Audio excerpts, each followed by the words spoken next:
자, 반갑습니다. 신영진입니다. 우리가 지난 시간에는 여러분들한테 네트워크 관리사 관련해서 어떠한 과목이 나오고 어떠한 걸 공부를 해야 된다, 뭐 이러한 등등에 대한 내용을 여러분들한테 설명을 드렸고 이해했으리라 생각을 합니다. 그래서 이제 파트 1-1, 자, 네트워크 개요. 앞에서 보셨지만 네트워크 개요가 여기서는 한 30% 정도 나오니까 여기서는 한 3, 4문항이 정도 나온다라고 보시면 될 것 같아요. 알겠죠? 예. 자, 그런데 우리가 네트워크를 먼저 말하기 전에 우리가 네트워크를 일반적으로 우리는 전부 다 대다수가 인터넷이라고도 부르죠. 예. 그래서 인터넷이 도대체 언제부터 사용이 됐을까요? 인터넷은 원래 1960년대쯤에 그 6.25 전쟁이 끝나고 난 다음에 60년대 미 육군 있잖아요. 미국에서 육군에서 이제 거기에서 연구 프로젝트에서 시작이 됐거든요. 그래서 한 80년대에 들어서면서 이제 국립대학이나 아니면 이제 비공개 기업의 지원으로 인해서 공공적으로 이제 기반으로 변화가 되었어요. 그래서 인터넷을 지원하는 다양한 기술은 이제 시간의 지남에 따라서 진화를 해왔는데 작동 방식은 그다지 변하지는 않았어요. 근데 솔직히 90년대 후반, 뭐 저와 같이 7080 세대라면 90년대 후반에 보면 우리 접속이라는 영화가 있었죠. 그죠? 접속이라는 영화가 있었는데 그 영화를 보면 뭘 씁니까? 모뎀이라는 게 등장을 해요. 그때는 뭡니까? 이름이 기억이 안 나는데 아무튼 이 모뎀을 이용을 해서 우리가 이제 이거를 전화기 선에 이제 연결을 해가지고 있잖아요. 전화기 포트에 연결을 해서 굉장히 속도도 느렸어요. 아시겠죠? 그래서 이거를 쓰다가 이제 점진적으로 이제 이제 인터넷 케이블 창이 새로 생기면서 우리가 ADSL이라는 곳으로 발전을 해요. 그죠? 그 다음에 VDSL 로 발전을 하고 이제 서서히 이제 우리가 1메가bps, 여기에서 bps라는 것은 비트 퍼 세컨드의 약자입니다. 그러니까 초당 몇 비트를 초당 몇 비트를 보내느냐. 그래서 1메가비트. 우리가 1메가 이런 단위들도 여러분들이 기본적으로 알아야 되죠. 그죠? 우리가 데이터를 저장할 수 있는 최소의 단위는 원래 지금은 바이트인데요.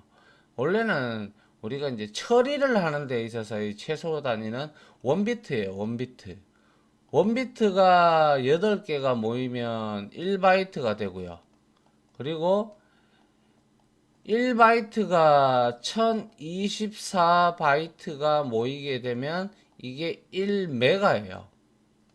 이거는 기본적으로 아셔야 돼요. 기본적으로. 알겠죠? 예. 그리고 1024메가바이트가 모이면, 잘못 말했네요. 8바이트고요. 1024, 1024바이트가 모이면 1kB가 돼요. 1kB. 1kB가 되고, 1024kB가 모이면 1메가바이트가 돼요. 그 다음에 1024메가바이트가 모이면 이게 바로 여러분들이 지금 잘 쓰고 있는 1기가바이트가 돼요. 그 다음에 지금 발전하고 있죠, 계속. 그래서 1024 기가바이트가 모이면 뭐가 돼요? 그렇죠. 바로 1테라바이트가 돼요. 그 다음에 아직 상용화는 되지 않았지만은 1024 기가바이트가 모이면 이거는 이제 우리가 1 페타바이트라고 얘기를 한다라고 지금 현재 나와 있어요. 그래서 슈퍼컴퓨터나 이런 데는 페타바이트 이런 것들 많이 쓰고 있고, 지금 현재 우리 같은 경우는 거의 기가나 테라 단위를 많이 쓰죠. 그죠? 이렇게 발전을 해왔다라는 거예요. 네트워크의 이제 속도라든지 뭐 이런 것들. 알겠죠? 그리고 1mbps에서 이제 10mbps로 바뀌고, 즉 이 뜻은 초당 1메가를 전송을 한다. 초당 10메가를 전송을 한다.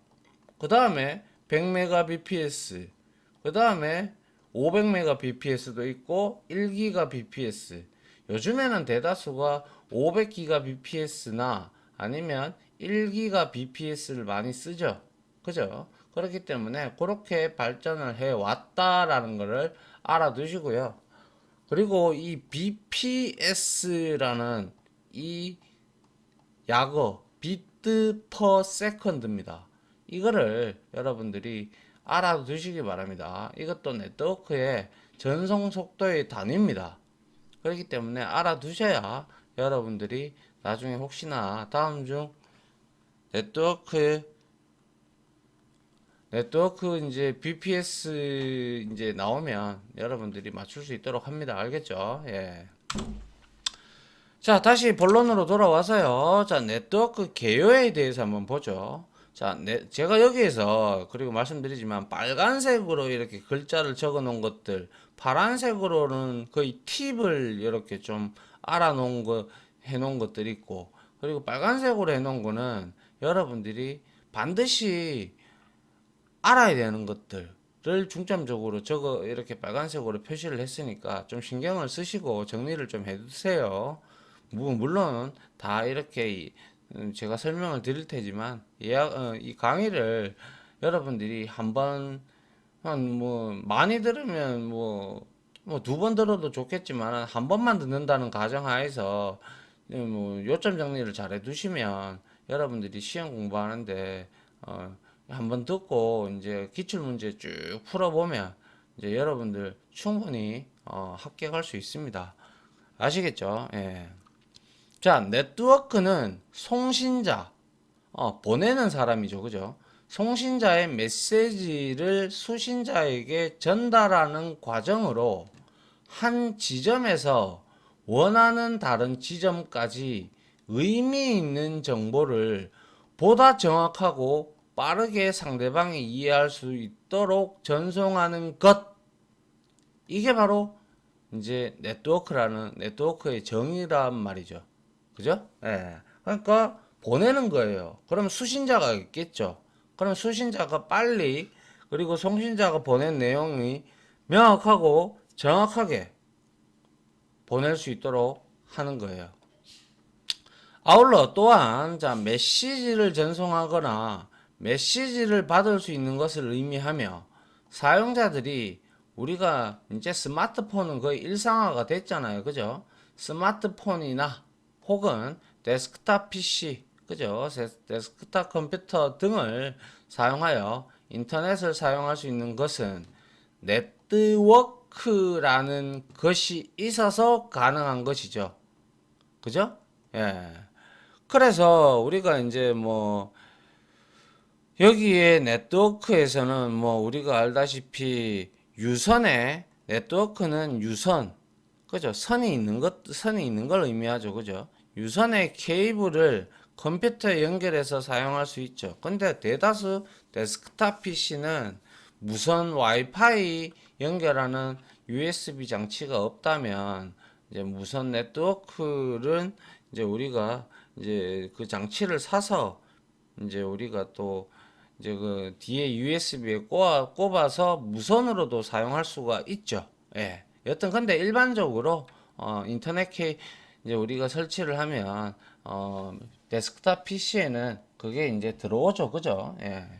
그래서 그거를 사용할 수도 있고, 케이블을 사용하지 않고 무선으로도 사용할 수 있다라는 말이 그 말이죠. 즉 다시 말해서 연결 형태, 유선이냐 무선이냐, 따라서 유선 네트워크와 무선 네트워크로 분류할 수 있다. 뭐 이거는 잘 아십니다. 그죠? 예, 이거는 대표적인 게 무선은 뭐 블루투스도 있고 와이파이도 있고 뭐 또 우리 뭡니까 페어링도 있고 그런 것들이 많죠. 그죠? 그리고 유선은 딱 우리가 랜 케이블 그죠? 예, 그거하고 저 랜 카드 이더넷 카드라고도 하죠. 예, 그 카드를 꼽아 연결을 해서 가정 물려서 바로 사용하는 것을 의미를 하죠. 그죠? 예.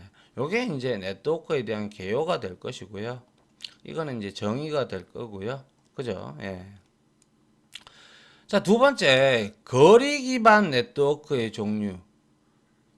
처음부터, 제일 처음부터 우리나라가 아니라, 제일 처음부터 이 인터넷이 전 세계를 통해서 연결이 됐을까요? 점진적으로 발달을 했겠죠. 그죠? 그래서 제일 처음에 이제 네트워크를 분류할 때 신호, 우리가 흔히 말해서 잠깐만 한번 보여드릴게요. 컨트롤 R을 누르고요. CMD라고 이렇게 치면 이렇게 나오죠. 그죠? 이렇게 나오면 핑이라는 놈이 있어요. 이거를 127.0.0.1 하면 이거는 자기 자신 PC에 랜카드가 이상이 있는지 없는지 확인하는 거예요. 그래서 핑이라는 명령을 이용을 해서 딱 쳐보니까 32바이트 데이터 사용해서 여기에 현재 TTL 128, 128, 128, 128 이렇게 나오죠. 그죠? 그래서 응답이 오고 있다라는 거예요. 그래서 패킷을 보냈고 손실 없고 왕복 시간 0 마이크로 세컨드 뭐 등등이 나오죠. 이러한 것은 자신의 랜카드가 이상이 없어요. 이렇게 뜨면. 그런데 여러분들이 간혹 가다가 인터넷이 안 될 때 먼저 이거를 쳐보세요. 핑 127.0.0.1을 쳐보면 아니면 로컬호스트라고 쳐도 되고요. 자, 이렇게 치면 이렇게 나오면 자신한테는 문제가 없어요. 자신의 PC에서는. 그런데 이렇게 됐으면 자신의 랜카드에 이상이 없다면 외부에서 들어오는 뭐 게이트웨이를 타고 게이트웨이하고 그리고 중간에 이제 연결해주는 광 케이블이나 아니면 그 연결해서 이제 라우터와 스위치를 거쳐서 들어올 때 그 사이에 장비가 문제가 됐든지 그리고 뭐 아니면 단선이 났든지 이거 둘 중에 하나밖에 없어요. 아시겠죠? 그렇기 때문에 우리가 쉽게 이러한 핑 127.0.0.1 요것도 여러분들이 잘 알아두면 편리한 명령어입니다. 그리고 어떠한 도메인 주소 있죠. 뭐 예를 들어서 네이버라든지 다음이라든지 이런 곳에 IP 주소를 여러분들이 알아낼 수도 있어요. 그거는 뒤에 나오면 한번 제가 설명을 드리도록 하죠. 알겠죠? 자, 요게 바로 핑이라는 기법입니다. 아니, 명령어입니다. 나중에 한번 나올 거예요, 이것도. 그래서 네트워크를 분류할 때 그게 이제 시그널, 아까 방금 보셨던 핑이라는 거 있잖아요. 그죠? 신호가 전송되는 거리에 따라서 네트워크를 분류하는데 IEEE 802 요거 좀 잘 알아두세요. 예. 위원회라는 그러니까 이제 우리가 아까 1메가bps는 1메가는 1024, 뭐 1kb는 1024바이트, 그리고 8비트는 1바이트 이렇게 정해놓은 거는 안시라는 미국의 표준 협회가 있어요. 예, 거기서 정한 것이고 네트워크를 분류하는 데는 IE802 위원회에서 담당을 합니다. 둘 다 미국에 있는 걸로 알고 있고요. 예, 라는 표준화 기관에서 요거 잘 보세요. 약 3m에서 5m 거리까지 이거는 약간의 오차는 있어요. 왜냐하면 요즘에 워낙 뭐라 그러죠? 그래도 기계가 많이 발달을 했고 하드웨어도 많이 발달했고 소프트웨어도 많이 발달을 하다 보니까 이 거리는 약간의 차이는 있겠지만은 3에서 5m까지의 거리를 전송할 수 있는 네트워크를 우리가 팬이라고 해요. 팬. Personal Area Network라고 이렇게 정의를 하여. 그래서 3에서 5m는 팬, Personal Area Network라고 정의를 하고 약 한 50m 정도를 전송할 수 있는 네트워크를 LAN, Local Area Network로 분류했다. 이건 우리가 분류한 게 아니죠. 얘네들이 분류를 한 거예요. 그죠? 예. 그래서 이런 것들을 분류를 하는 기관은 어디인가? 이러면 여러분들은 IEEE 802 위원회라고 생각을 하시면 되겠죠. 그죠? 그래서 펜과 그리고 랜은 통상적으로 어디에 많이 쓰이겠어요? 회사에서 많이 쓰이겠죠. 회사의 소규모 회사부터 한 중견기업, 아니 중소기업, 중견기업, 대기업은 이것보다 더 큰 걸 쓰고요. 아무튼 간에 이거는 인트라넷이라고 해서 그 기관 내에서 그 회사 내에서 이제 우리가 이제 50m 안팎이잖아요. 거의 다 그죠? 회사는 그렇기 때문에 그 내에서 이제 사내에서 쓸 수 있는 인트라넷이라는 그러한 공간에서 따로 이제 사설 IP를 이렇게 우리가 만들어 가지고 뿌려주는 형태로 우리가 이제 랜이라고 이제 분류를 해 가지고 사용을 한다는 뜻이에요. 알겠죠? 네. 자, 팁이 하나 있는데요. 자, 블루투스는 무엇인가? 여러분들 블루투스 많이 쓰죠, 그죠? 블루투스를 통해 가지고 자동차에서 연결해서 음악도 듣고 내비도 활용하고 또 뭐 음악도 듣고 뭐 요즘에 대다수의 이제 젊은이들은 보면 이제 도로를 거닐다 보면 이제 전부 다 귀에다가 뭐 이제 블루투스 연결해 가지고 이제 귀에다가 이어폰, 무선 이어폰을 꼽아 가지고 뭐예요? 음악도 듣고 뭐 자기 인강도 듣고 뭐 등등을 하잖아요. 그죠? 그런데 도대체 블루투스는 무엇인가라고 이제 물어보면 정의를 내려보라고 그러면 정의를 잘 못 내리는 학생들이 많죠. 그죠? 예. 그래서 블루투스는 말 그대로 스마트폰에 장착되어 있는 블루투스는 스마트 기기, 그러니까 스마트폰에도 있고요. 노트북에도 있고요. 뭐, 기기에 따라서 많아요. 예. 그리고 최대 10m 정도까지 신호 전송이 가능하다. 그래서 제가 블루투스를 저도 쓰지만 쓰다 보면 놔두고 뭐 그 귀에 꽂고 저기 이제 제가 이제 아파트에 살다 보니까 아파트에서 한 1층 문 닫고 나가면 문이나 이런 것들도 다 통신에 방해가 되는 거예요. 그죠? 예, 그러 나가 보면 뭐 뭡니까? 블루투스가 연결 해제되었습니다. 뭐 이렇게 뜨죠. 그죠? 다들 경험해 보셨을 거예요. 아무튼 신호 전송이 가능한 거 10m 정도가 블루투스입니다. 알겠죠? 그래서 블루투스는 펜 네트워크 중에서 무선을 사용하므로 이거는 WPAN, 여기서 W는 월드 와이드 웹 이런 것 중에서 W라고 생각을 하면 안 되죠. 이거는 무선이잖아요. 그렇기 때문에 영어로 말을 하면 와이어리스 퍼스널 에어리어 네트워크. 그죠? 이 펜 중에서는 그래도 그나마 블루투스가 3에서 5m보다 10m 정도까지 가능하니까 요게 조금 더 길다라고 볼 수가 있겠네요. 맞습니까? 예. 자, 그 다음 보죠. 그 다음에 20에서 30km 정도의 신호가 전달되면 우리는 이거를 즉 메트로폴리턴 에어리어 네트워크라고 분류를 했고요. 통상적으로 뭐 요거는 밑에 나오니까 여기 보시면 랜과 원의 중간 형태의 네트워크로 데이터, 음성, 영상 등을 지원하기 위에서 많이 써요. 그래서 이거는 광 케이블 쪽에서 많이 써요. 그래서 광 케이블하고 동축 케이블 이런 것들 이제 설명은 이제 뒤에 디테일하게 나옵니다. 이제 장치에서. 그래서 맨 메트로폴리탄 에어리어 네트워크 2, 30km 킬로입니다. 킬로. 예, 메다가 아니고요. 그래서 뭐예요? 펜이 제일 작고 그리고 W 펜 와이어리스 그죠?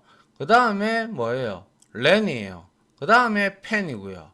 그 다음에 서울과 부산 정도를 거리로 전달되는 네트워크를 원이라고 해요. 여기서의 W가 바로 이제 와이드예요. 알겠죠? 예, 중요합니다, 이거. 예. 시험 문제 무조건 나온다라고 봐야 돼요. 알겠죠? 예. 그래서 펜, 5m 인접 지역 간의 통신 방법. 약자도 웬만하면 좀 알아두세요. 같은 원, 아까 전에 W 펜도 있었지만, 그거는 와이어리스고, 이거는 와이드고, 그죠? 그리고 맨, 이렇게 되어 있는데, 펜은 5m 인접.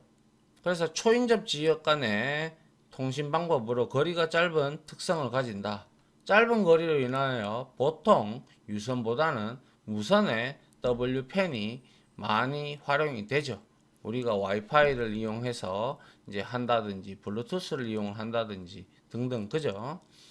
그 다음에 랜은 말씀드렸다시피 근거리 영역 그죠? 50m 안팎이죠 그죠? 그래서 제가 말씀드렸다시피 뭐예요? 회사에서 쓰인다 그랬죠. 그래서 동일한 지역 공장이나 사무실 등의 고속의 전역 회선을 연결하여 구성하는 통신망. 그래서 이거는 단일 기간 소유의 네트워크로 50m 범위 이내에 한정된 지역을 의미하고요.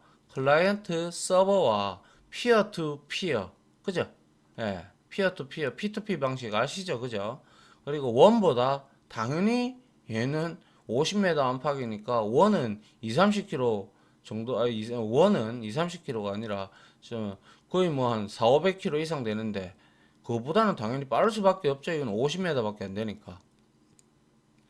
예, 아주 당연한 얘기인 거고요. 그 다음에 원은 광대역 네트워크망으로 서로 관련이 있는 랜 사이에 연결하는 상호 연결망이고요.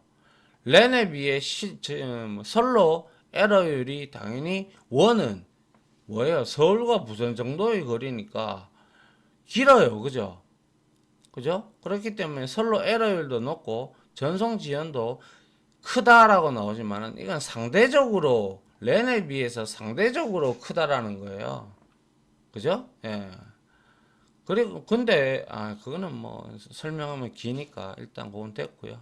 그다음에 원의 설계 시 전송 효율과 특성을 고려를 반드시 해야 돼요. 뭐 예를 들어서 산을 건너고 물을 건너고 뭐 어쩌고 저쩌고 이런 거 할 때 다 현장 답사해 가지고 확인을 해야 돼요. 이런 것들은. 그래서 두 목적지 간에 웬만하면 최단 경로로 연결을 시켜주는 라우팅 알고리즘이 필요하다. 라우팅이라는 것이 바로 우리가 서울에서 부산 이렇게 있으면 이게 일직선이에요. 그죠? 맞잖아요. 예, 이게 일직선. 이렇게 바로 가면 좋은데. 근데 여기에 가다 보면 뭐 산도 있고 물도 있고 뭐 등등이 있잖아요. 그죠? 그렇게 하다 보니까 이런 것들을 이제 라우팅이라는 거는 이쪽으로 보내든지 이쪽으로 보내든지 회선 경로를 이렇게 보내는 방식에 대한 알고리즘이에요. 그래서 라우터라는 기계가 있어요. 장비가. 예, 그거를 통해서 이제 치고 넘어가는 거예요. 알겠죠? 예. 아울러 원은 제한된 트래픽 조건 하에서 흐름 제어와 과도한 지연을 제거를 해 줍니다. 자, 그 다음에 맨은 메트로폴리탄 에어리어 네트워크라고 했고 얘는 2, 30km 그죠? 그래서 아까 전에 말씀드렸다시피 이거는 뭐 중간 형태 그래서 우리가 이제 광 케이블, 동축 케이블 이렇게 나오는데 지금 강 케이블 이런 거 설명드리면 여러분들이 이해를 잘 못하니까 나중에 그림으로 나오면 제가 설명을 드릴게요. 알겠죠? 자, 그리고 DQDB라고 해서 Distribute Q Dual Bus라는 게 있어요. 자, 요거는 여러분들한테 제가 여기에 팁으로 하나 더 만들어 놨는데요. DQBC, Distribute, 분산하다, Q는 하나의 알고리즘입니다. 그러니까 이제 알고리즘을 떠나서 그냥 자료 구조입니다. Q가 있고 스택이 있는데 Q는 선입 선출이에요. 알겠죠? 앞에서 제가 말씀드렸죠. 예. 그리고 그래서 이거는 먼저 들어간 놈이 먼저 나오는 그런 형태고요. 그리고 듀얼, 두 개. 그죠? 버스는요, 뭐냐면 이제 우리가 이렇게 다니는 통로를 우리는 이제 버스라고 해요. 버스. 데이터가 흘러다니는 공간, 흘러다니는 공간이 아니라 흘러다니는 회선이라든지 메인보드 보시면 CPU가 이렇게 있고 램도 이렇게 있으면 이렇게 PC 메인보드에 보면 이렇게 연결이 되어 있는 걸 볼 수가 있으실 거 한번 보셨을 거예요. 이런 자체가 바로 버스예요. 버스. 데이터 전송하는 연결선이라고 해야 될까요? 뭐 그런 거예요. 그래서 DQBC는 1980년대 IEEE 802.6 6입니다. 부주한 표준으로 맨 네트워크로 개발된 프로토콜이다. 프로토콜은 지난 시간에도 말씀드렸지만 통신 규약이다라고 했어요. 통신할 때 약속을 해놓은 거예요. 표준으로. 그리고 데이터를 전송하기 위해서 두 개의 버스를 가지고 이중버스로 구조로 되어 있고 53바이트 고정 길이 패킷을 슬롯이라는 단위로 전송을 한다.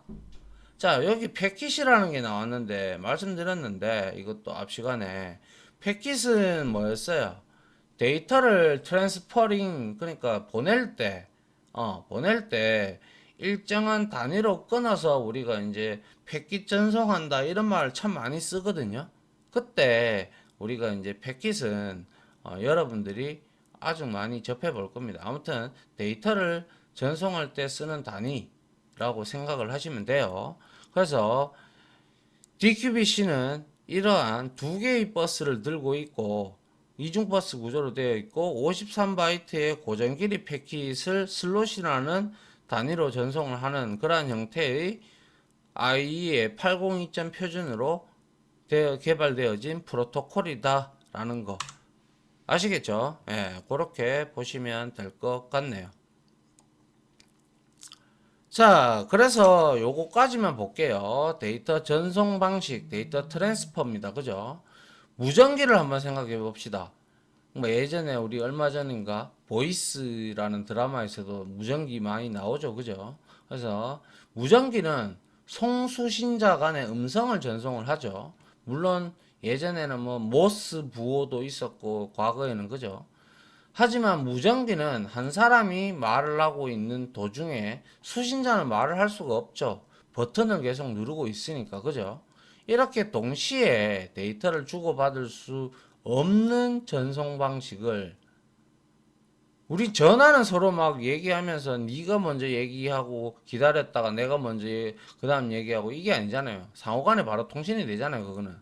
그죠? 그래서 근데 이거는 한 명만 먼저 얘기하고 그 다음 끝나면 다시 버튼을 눌러서 송신자가 듣고 다시 송신자가 보낸 메시지 듣고 이제 그 수신자가 다시 송신자가 되어서 메시지를 보내죠. 예. 그러한 방식을 반이중 하프 듀플렉스라고 합니다.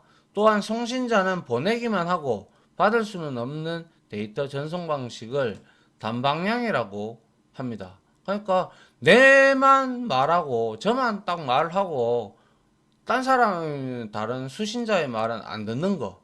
그러한 방식은 단방향 한쪽으로만 가는 거죠. 그죠? 예. 그리고 데이터 전송 방식은 요것도 잘 알아두세요.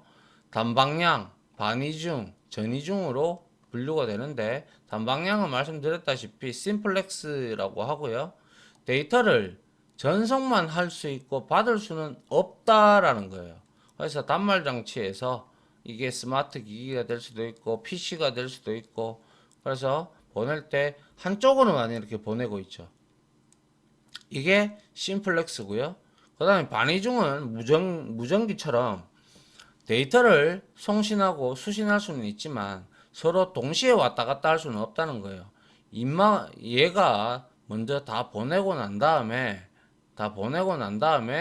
이놈이 다 끝나고 난 다음에 일로 보낼 수 있는, 그러니까 왔다 갔다 바로바로는 안 되고 끝나고 이놈이 다시 보내고 이러는 방식을 반이중이라고 합니다. 반이중.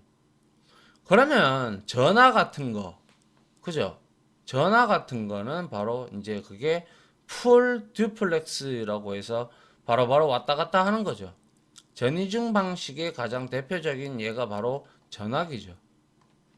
전화기는 동시에 데이터를 주고 받을 수 있죠. 그죠? 이런 방식을 전이중, 풀 듀플렉스라고도 하며 동시에 데이터 송수신을 할 수 있는 통신 방식이 바로 풀 듀플렉스, 전이중 방식이다라는 것을 여기서 여러분들 데이터 전송 방식 중 해당하지 않는 것은 단방향, 반이중, 전이중 이렇게 나오면 이 세 개는 맞고 나머지 엉뚱한 거 나오면 그거 체크하면 될 것이고, 그리고 이 내용들을 알고 있으니까 다음 중 뭐 전이중 통신 방식의 대표적인 예가 아닌 것은 하면 뭐 전화기도 있을 수도 있고 뭐 많잖아요. 그죠? 생각을 곰곰이 이 개념만 알고 있으면 여러분들이 얼마든지 그 특성들에 대해서는 다 알고 있으니까 이것도 시험 문제에 자주 잘 출제되니까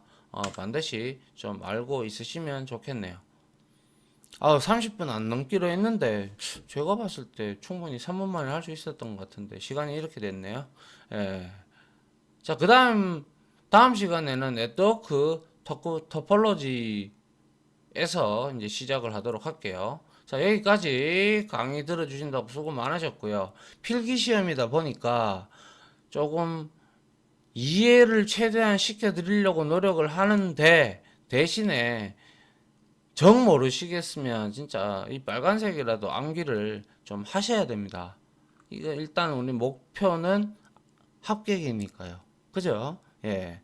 자, 아무튼 지금까지 강의 들어주신다고 고생 많으셨고요. 저는 다음 강의로 이어가도록 하겠습니다. 고생하셨습니다. 감사합니다.